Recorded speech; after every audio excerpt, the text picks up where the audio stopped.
Assalamualaikum warahmatullahi wabarakatuh.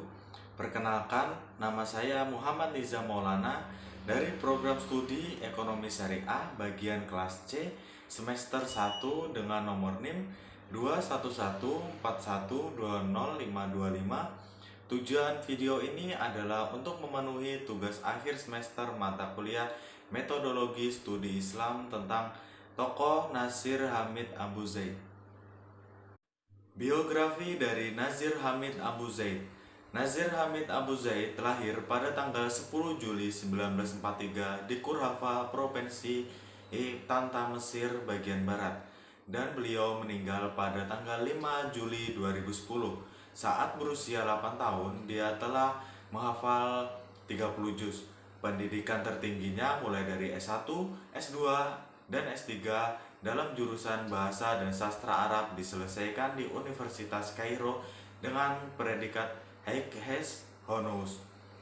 Pernah tinggal di Amerika selama 2 tahun, yaitu pada tahun 1978 sampai 1980 saat memperoleh beasiswa untuk penelitian doktoralnya di Institute of Middle Eastern Studies, University of Pennsylvania, Philadelphia, USA. Karya-karya Nazir Hamid Abu Zaid. Buku-buku Nazir Hamid Abu Zaid banyak menaruh perhatian tentang aspek teks atau nas, sehingga ia mengatakan bahwa peradaban Arab Islam adalah peradaban teks.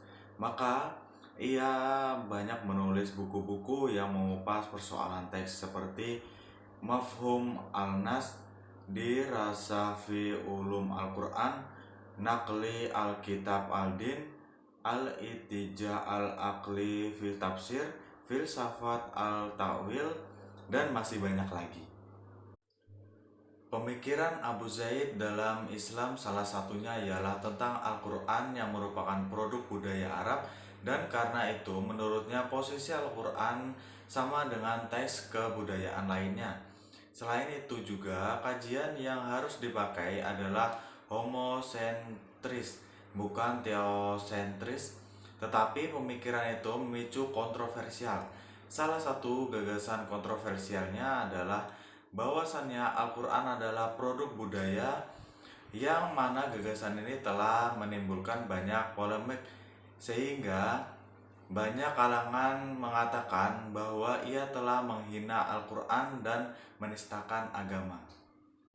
Dalam pandangannya, teks Al-Quran yang normatif tersebut tidak lagi mendapat konteks yang empiris, sehingga diperlukan sebuah metodologi baru dalam menafsirkan Al-Quran agar sesuai dengan konteks yang ada. Nazir Hamid kemudian mendekonstruksikan konsep Al-Quran sebagai kalamullah yang sakral, dan maknanya dari Allah SWT diubah menjadi Al-Quran sebagai produk budaya. Sehingga untuk mendukung gagasannya bahwa Al-Quran adalah produk budaya dan Nabi Muhammad SAW sebagai pengarangnya, penafsiran yang sudah ada berabad-abad dalam menafsirkan Al-Quran diganti oleh Nazir Hamid dengan menawarkan sebuah penafsiran yang menggunakan teori hermeneutika, yaitu sebuah teori biblical crisis atau kritik teks Bible yang telah berkembang dan dalam tradisi Kristen. Hal ini supaya penafsiran terhadap ayat-ayat Al-Quran bisa menemukan konteksnya. Nazir Hamid sendiri mengenal teori hermeneutika ketika berada di Amerika Serikat.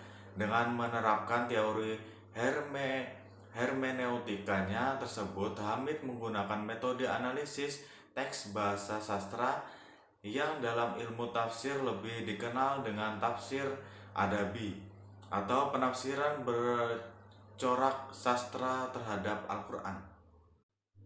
Dengan metode inilah Nazir Hamid mengatakan walaupun Al-Quran adalah kalamullah, namun Al-Quran menggunakan bahasa manusia. Oleh karena itu Al-Quran tidak lebih dari teks-teks karangan manusia. Pendapat Nazir Hamid yang mengatakan bahwa Al-Quran sebagai produk budaya tentu saja merusak konsep dasar Al-Quran sebagai kalamullah dan juga menghilangkan kesakralan Al-Quran sebagai kitab suci umat Islam. Selain itu, pendapat tersebut juga menjadikan Al-Quran hanya sebagai teks manusiawi atau hasil pengalaman individu Nabi Muhammad SAW sebagai sang penyampai wahyu dalam waktu dan tempat tertentu dengan latar belakang sejarah yang sangat mewarnainya. Analisis, kesimpulan, dan saran menurut saya, Abu Zaid yang mengatakan Al-Quran produk budaya Arab sejatinya sangatlah berlebihan.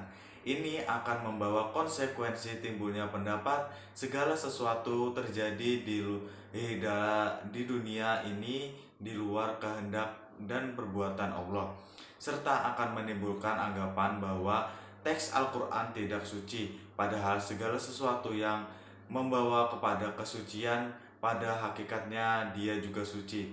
Melihat kasus pemikiran Nazir Hamid Abu Zaid, umat Islam harus mendorong untuk menumbuhkan sikap kritik analisis sebelum menerapkan sesuatu yang datang dari barat ke dalam dunia Islam.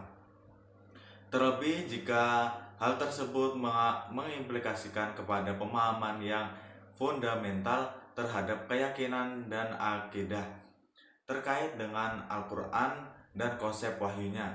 Untuk itu, sebagai muslim kita harus berhati-hati terhadap ilmu yang akan dipelajari, terutama terhadap pemahaman tentang Al-Quran dan Islam. Sekian dari saya, mohon maaf jika ada kesalahan dalam penyebutan nama dan tempat. Wassalamualaikum warahmatullahi wabarakatuh.